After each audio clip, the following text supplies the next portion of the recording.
Hi, I'm Rob. And I'm Rob. And this is Ask Rob and Rob.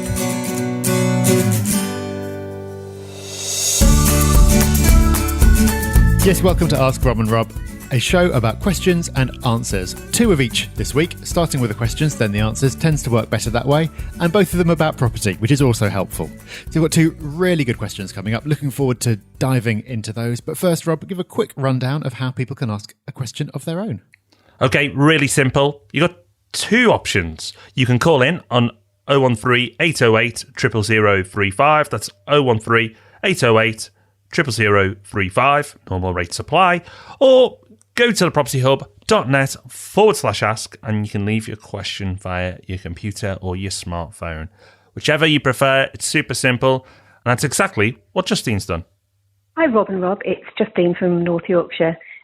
Just been listening to your podcast again and wanted to leave a message for you. Your podcast has become essential listening for me, and I wanted to thank you very much for sharing the great content each week. I wanted to ask your thoughts about serviced accommodation. I've got my eye on a project which I think would be ideal, and of course would be over the moon to benefit from some of the cash flow, having done my figures. I feel that it's probably too good to be true. And I wondered what you thought on this. Is it a market that you think is saturated or becoming saturated? And do you think it's a market where the legislation will change soon in order to have more control? Look forward to hearing your thoughts on this. And once again, thank you very much for the podcast. Okay, thank you for that, Justine. Really good question. A few bits to get to in that. So, first of all, serviced accommodation, I think we should acknowledge, is the flavour of the month at the moment. Everyone's talking about it because it's the new kind of cash flow generating strategy. As a result, there are a lot more people talking about it than actually doing it, so it might not be as saturated as you think. The way to find out for your particular local area, because it could easily be saturated in some areas and not others, is to go onto the calendars of other properties, either on Airbnb or Booking.com and things like that, and see how booked up they are. Try to get a sense for what the occupancy levels are like, and that will tell you something about whether it's saturated right now. When something does get popular, as you rightly say, it attracts attention, and then therefore there's a chance of legislation changing. You've seen it happening globally in cities where Airbnb, for example, has had the biggest effect. So you've seen it in New York, Berlin, Barcelona. Things are happening in London now. And potentially that could spread to other places as well. On the whole, though, as long as you're doing it properly, it's probably not going to make that much difference. Legislation tends to scare off people on the margins who are just kind of doing it in their spare time or aren't compliant with all the things that they should have been all along anyway. And it leaves the proper operators to keep on doing what they're doing and possibly have an easier time of it because there's a bit less competition. So I wouldn't be overly worried about that side of things. Although, of course, whenever you've got a business model that's relatively new, you never quite know what the government is going to try to do to it. So that leads back to your question, Justine. Is it too good to be true? Maybe. The model works, absolutely. And those returns, which are probably making you ask the question, compared to buy-to-let, are a lot higher. But if you're expecting to do the same amount of work for a normal buy-to-let as you are for serviced accommodation, then yes, it is too good to be true. Because that extra return you will work for. There is more time, effort, maybe emotion that goes into running a serviced accommodation. Now, that doesn't mean it's a bad business model. It just means you have to accept it. And a lot of people will look at different models, HMO being another one, and go, wow, look, the better return. It's too good to be true. And forget the amount of work and effort that they have to go into to get that extra return. And it's exactly the same with serviced accommodation. I think it's a really interesting model. Not saying write it off, far from it. I think there's a place for it if you do your research and get it right. Be careful if you're getting a mortgage and make sure your lender is okay with it. A lot of people miss that one. But generally, as a model, very interesting. Is it too good to be true, though? Well, hopefully, with that information, you can decide.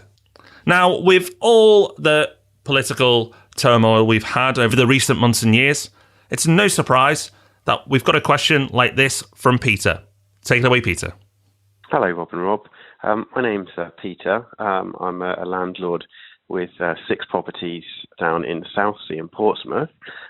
Generally, I'm not too worried about quite a lot of the changes that are going on at the moment, and I'm in a okay position on those. But I do have a question, one thing which is concerning me, which is if there was a government to come in to place which wished to implement the right to buy scheme into the private rental sector.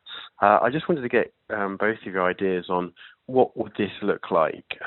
What would this mean for landlords regarding the legislation? Would it look exactly as it does in its current its current status?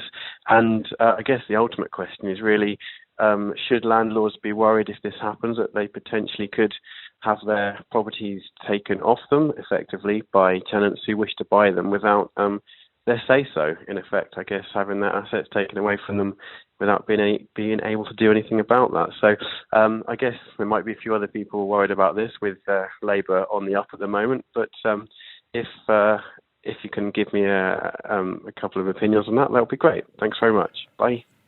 Okay, thank you, Peter. I'm sure you're not the only one thinking that. There's quite a few policies bandied about in the run-up to the election that would make you go, oh, really? That sounds a bit scary. But how likely are they to actually happen? It's a good question. Lots of things get talked about that sound good, would be vote winners, but actually wouldn't make a whole lot of sense. So take rent caps. Rent caps get talked about. Economically make no sense whatsoever. But you could kind of see it happening because it sounds popular and it seems like it solves a problem. Short term, it sort of does, but long term, it creates a much bigger problem. Nevertheless, you could imagine a world where it happens.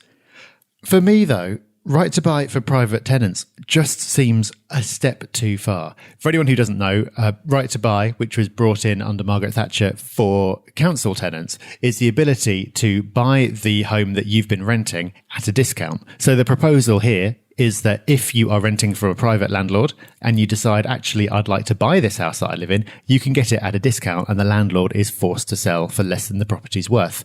You've got to be careful about saying things will never happen. But Rob, to me, that just sounds like a step too far. Even of the extreme ideas that have been thrown around, that seems a bit much for me. Yeah, that's one step away from regimes around the world that we look at and go, oof, I wouldn't like to live there. Can't see this one happening. As Rob said, it seems that all the rage in politics globally at the moment to say things that sound really popular that most people like the sound of with very little sense or understanding behind them. This makes no sense. A lot of policies I've heard make no sense to me on an economic level. I've even heard people tell me that, well, economics isn't important now. I normally stop having a conversation with those people shortly after. But the point is, this is so far-fetched and so extreme, I can't see it happening. Because even with these policies being on the posters, once they get into power, hopefully somebody who actually understands how the economy works would have a word with these people and say, you can't do that unless you want to trash the company.